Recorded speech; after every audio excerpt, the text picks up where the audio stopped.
വിനു കിരിയത്ത്. പക്ഷേ ഇവിടെ ഉയരുന്ന ഒരു ചോദ്യം എന്ന് പറയുന്നത്, ഇപ്പോൾ ഈ മുൻകൂർ ജാമ്യാപേക്ഷ തള്ളിയ സ്ഥിതിക്ക് പോലീസിന് സിദ്ദിഖിനെ അറസ്റ്റ് ചെയ്യുന്നതിൽ ഒരു നിയമ തടസ്സവുമില്ല. അത് മാത്രമല്ല, ഈ മുൻകൂർ ജാമ്യാപേക്ഷ പരിഗണിക്കുന്നതിന് മുൻപ് തന്നെ വേണമെങ്കിൽ കസ്റ്റഡിയിലെടുത്ത് ചോദ്യം ചെയ്യുവാനുള്ള അവസരമുണ്ടായിരുന്നു. പക്ഷേ അങ്ങനെ ഒരു ചോദ്യം ചെയ്യലിലേക്ക് പോലും പോയില്ല. അപ്പോൾ ഒരു ഒളിച്ചുകളി ഇവിടെ നടക്കുന്നുണ്ടോ? അങ്ങനെ ഒരു സംശയം ബലപ്പെടുന്നുണ്ട് ഇപ്പോൾ. മഞ്ജുഷിന്റെ ഫസ്റ്റിലത്തെ തുടങ്ങിയത് തന്നെ ഒളിച്ചതോ ഒളിപ്പിച്ചതോ എന്നുള്ളത് തന്നെയാണ്. ഇത് ജനങ്ങളുടെയും കൂടി ഒരു സംശയം തന്നെയാണ്. നമുക്ക് FIR എഴുതിയ പോലീസിന് അറിയാം തീർച്ചയായിട്ടും ഇത് ജാമ്യം കിട്ടാൻ സാധ്യത കുറവാണെന്ന്.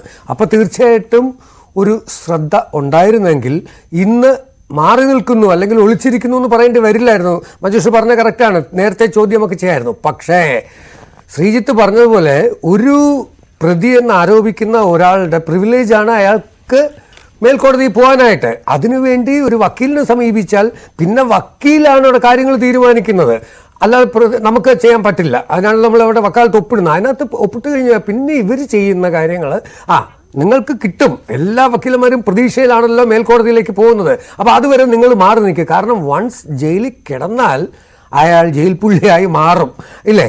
പിന്നെ ഈ ഒളിച്ച് നടക്കുന്നത് ഇത് ആദ്യമായിട്ടൊന്നും അല്ലല്ലോ. ഇവിടുത്തെ രാഷ്ട്രീയ നേതാക്കന്മാർ എത്രയോ പേര് നെഞ്ചുവേദന വന്ന് ആശുപത്രി പോയി കിടക്കാറുണ്ട് ജയിലിൽ പോകാതിരിക്കാൻ വേണ്ടി. ഇതുപോലെ ഒളിച്ച് നടക്കുന്നുണ്ട്. അപ്പോൾ അത് അവരുടെ രക്ഷപ്പെടാൻ വേണ്ടി ഒരു ആൾ ചെയ്യുന്നത് കൊണ്ട് തെറ്റില്ല. പക്ഷേ ഒരു സംഘടനയുടെ തലപ്പത്തിരുന്ന സിദ്ദിഖ് ഒരു പക്ഷേ ഇനി സുപ്രീം കോടതിയിൽ അദ്ദേഹത്തിന് ജാമ്യം കിട്ടിയില്ലെങ്കിൽ ഈ ഡ്രാമ കൂടുതൽ അദ്ദേഹത്തിന് മോശമായിട്ട് വരുമായിരുന്നു. ചോദ്യം ചെയ്യലിന് ഹാജരാകാമായിരുന്നു എന്നാണ് ഇത് നമുക്കൊക്കെ ഓരോ അഭിപ്രായങ്ങളുണ്ടല്ലോ. ചോദ്യം ചെയ്യാൻ ഹാജരാകാം, വേറൊന്നും ചെയ്യില്ല. പിന്നെ ജയിലിൽ പിടിച്ചിടുമോ ഇല്ലയോ എന്ന് പറഞ്ഞാൽ നമുക്കറിയാലോ. ഇപ്പോൾ ദിലീപ് ജയിലിൽ കിടന്നു 80 ദിവസത്തോളം. ഇന്നും അതിൻ്റെ വിധി വന്നിട്ടില്ല. അയാൾ നിരപരാധിയാണോ അപരാധിയാണോ ഒന്നും നമുക്ക് ഈ നിമിഷവും പിടിയില്ല. പക്ഷേ അയാൾ അനുഭവിച്ച് കഴിഞ്ഞു എന്ന് പറഞ്ഞ പോലെ ആ ഭയമൊക്കെ ചിലപ്പോൾ ഒരുപക്ഷെ സിദ്ദിഖിനും ഉണ്ടായിരിക്കാം. അതുകൊണ്ട് മാറി. പിന്നെ ഈ പറഞ്ഞ പോലെ വേണമെങ്കിൽ ഇതിനു മുമ്പേയൊക്കെ പിടിക്കാം പോലീസിനെ. അതൊന്ന് പിന്നെ ഈ പറഞ്ഞ പോലെ അതുകൊണ്ട് ഒരു വലിയ നടനാണ്, യാതൊരു സംശയമില്ല. വെറുതെ അദ്ദേഹം മാറി നിൽക്കുന്ന രാവിലെ വണ്ടിയിലൊക്കെ പോകുന്നതൊക്കെ എൻ്റെ ക്ലിപ്പിങ്സ് ഒക്കെ ഇപ്പോൾ വന്നു കഴിഞ്ഞു. എങ്ങോട്ട് പോയി എവിടെ പോയി ഇപ്പം പിടിക്കും പോലീസ്, വീട്ടിലേക്ക് ഇപ്പോൾ പലരും പറയുന്നത് കേട്ട് ഇതുവരെ ആ വീടിൻ്റെ ഏരിയ പോലും പോലീസ് പോയിട്ടില്ല എന്നൊക്കെയാണ് യൂട്യൂബിലൊക്കെ കിടക്കുന്നത്. അപ്പോൾ ഇതിൻ്റെ സത്യാവസ്ഥ നമുക്കറിയില്ല. എന്തായാലും ഇപ്പോൾ മുൻകൂർ ജാമ്യാപേക്ഷയിൽ വിധി വരുന്ന ദിവസം ആ ദിവസം സിദ്ദിഖ് നിരീക്ഷണത്തിലായിരുന്നുവെങ്കിൽ സ്വാഭാവികമായിട്ടും സിദ്ദിഖിന് ഒളിച്ചു കിടക്കാൻ കഴിയില്ലായിരുന്നു. അത് മാത്രമല്ല കൊച്ചിയിൽ അദ്ദേഹം ഉണ്ടായിരുന്നു ആ ദിവസങ്ങളിൽ.